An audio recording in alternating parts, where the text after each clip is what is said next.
सभी साथियों को जय भीम। जाति प्रथा उन्मूलन की इस कड़ी में आज बात करेंगे कि जाति जो प्रथा है उस पर जो नियम जो शास्त्रों में बनाए गए हैं। तो जैसे आप पिछली कड़ी में जान सकते हैं कि जाति प्रथा को समाप्त करना, बाबा साहब ने कहा कि मैंने जो तरीके बताए वो असंभव हैं। क्यों असंभव है उसको आप जरूर जानिए, वीडियो को देखिए।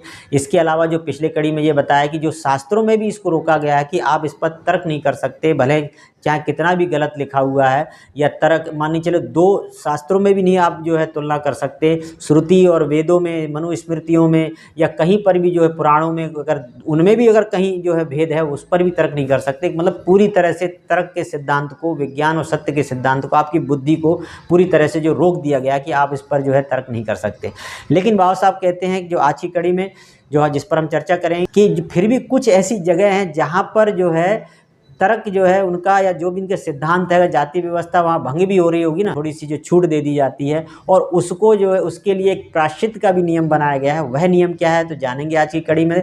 तो अभी तक आपने चैनल को सब्सक्राइब नहीं किया है, सब्सक्राइब कर लीजिए और लोगों तक जरूर शेयर कीजिए, क्योंकि बाबा साहब को मानने से ज़्यादा जानना जरूरी है। जानने के लिए पढ़ना जरूरी है। बाबा साहब ने इतना ज्ञान दिया गया उनकी किताबों में, आज भी है जो वॉल्यूम के रूप में आप पढ़ सकते हैं, जान सकते हैं। और उसके लिए जो है आप जो है जरूर इन कड़ियों से जुड़े रहिए जो समरी के माध्यम में आप तक पहुँचा रहा हूँ। और इसके लिए जो आपको अगर क्रम से देखना है वीडियो को, जो है इस कड़ी को बुक के आधार पर, जैसे पहली जो है जाति प्रथा भारत में उत्पत्ति, संरचना, विकास, इस पर जो है मैंने प्लेलिस्ट तैयार कर दी है। दूसरी जो अभी कड़ी चल रही है जाति प्रथा उन्मूलन की, इन कड़ियों में लगभग 47-48 वीडियो जो हो चुके हैं, इसको भी आप जो है प्लेलिस्ट पे जाके देख सकते हैं। और अन्य जो विषयों पर है उस पर भी जो प्लेलिस्ट है, तो आप प्लेलिस्ट पे जाके क्रम से जो है इनको देख सकते हैं। तो आज के विषय पर शुरू करते हैं। बाबा साहब कहते हैं हिंदू को इन निर्देशों का पालन हर हालत में करना ही होगा। जो लिखा हुआ है, जाति तथा वर्ण ऐसे विषय हैं जिन पर वेदों और स्मृतियों में विचार किया गया है। इसका परिणाम यह हुआ है कि यदि किसी हिंदू से तर्क करने का आग्रह किया जाए तो उस पर कोई असर नहीं होता। जहाँ तक जाति और वर्ण का संबंध है, शास्त्रों में केवल यही नहीं कहा गया कि हिंदू किसी प्रश्न पर निर्णय लेने के तर्क का आधार नहीं ले सकता, बल्कि यह भी कहा गया कि जाति और वर्ण व्यवस्था में उसके विश्वास के आधार की समीक्षा तार्किक ढंग से नहीं की जाएगी। अनेक गैर हिंदू लोगों के लिए मौन मनोरंजन का विषय साबित होगा। बाबा साहब कहते हैं जब वे यह देखेंगे कि कुछ अवसरों में, जैसे कि रेल यात्रा, विदेश यात्रा, इसमें हिंदू जो है जाति का बंधन तोड़ देते हैं। वहाँ पर जाति व्यवस्था काम नहीं करती। जब रेल में सफ़र करते हैं, बस में सफ़र करते हैं, सार्वजनिक जगहों पर जब उनको आवश्यकता पड़ती तो वहाँ पर जाति व्यवस्था का पूरी तरह से पालन क्यों नहीं किया जाता। तो वहाँ भी तो करना चाहिए। आपके लिए अलग से रेल चलाई जाए, अलग से जो है मतलब ट्रेनें, हवाई जहाज सारी अलग होनी चाहिए, जाति व्यवस्था के अनुसार जो है सारी सीटें या विभिन्न तरह उस तरह से जो किया जाए। लेकिन वहाँ ऐसा कुछ नहीं है। जब रेल जब बैठते हैं या बसों में बैठते हैं, हवाई यात्रा करते हैं, तो वहाँ पर या ऐसे अन्य और सार्वजनिक जगहों पर, वहाँ पर आपका जो है वर्ण व्यवस्था या आपकी जाति व्यवस्था वहाँ पर लागू क्यों नहीं होती। वहाँ पर आप जो है उस पर जो है क्यों ढील दे देते हैं, क्यों वहाँ पर जो है अपने आप को छूट देते हैं। तो उसके बाद उस पर छूट देने के लिए भी जो है फिर आपके लिए एक प्रायश्चित का भी जो है सिद्धांत बना रखा है। तो बाबा साहब कहते हैं लेकिन फिर भी वे अपने शेष जीवन में जाति व्यवस्था को बनाए रखते हैं इन जगहों को छोड़ के।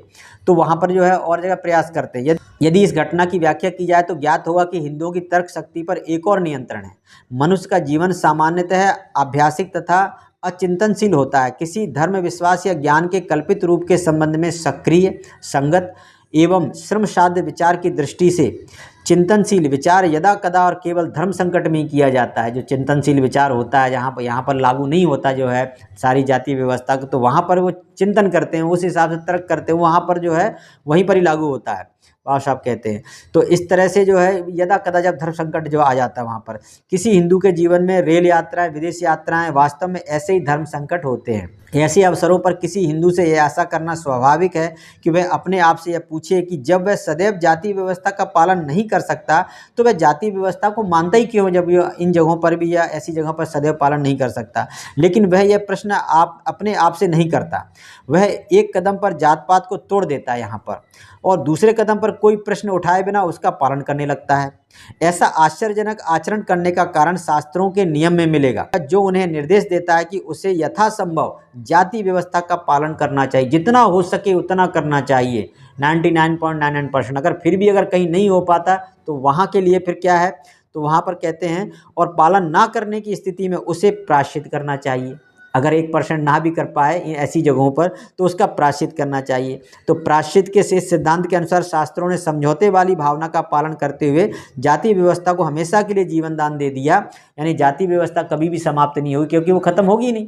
क्योंकि जहाँ पर मतलब इन व्यवस्था का पालन नहीं कर सकते, वहाँ पर वो प्रायश्चित कर लेंगे, थोड़ा सा तोड़ देंगे उस व्यवस्था को, आके नहा लेंगे, या गंगा जल से नहा लेंगे, या गौमूत्र से नहा लेंगे, या अन्य कोई जो है साधनों का प्रयोग कर लेंगे, या जो भी है उन्होंने अपने हिसाब से, तो इस तरह से वो प्रायश्चित हो जाएगा। या कोई मतलब और भी जो शास्त्रों के अनुसार या धर्म कर्म के हिसाब से पूजा पाठ वो कर लेंगे, तो इस तरह से क्या है, फिर वो अपने आप को शुद्ध मान लेंगे। तो ये जो व्यवस्था है, इस तरह से बाबा साहब ने कहा कि ये जाति व्यवस्था को जीवन दान देने वाली जो है ये प्रायश्चित के नियम है। तो चिंतनशील विचारों की अभिव्यक्ति को यहाँ पर दबा दिया गया, क्योंकि ऐसा न करने पर जाति व्यवस्था की धारणा नष्ट हो सकती है।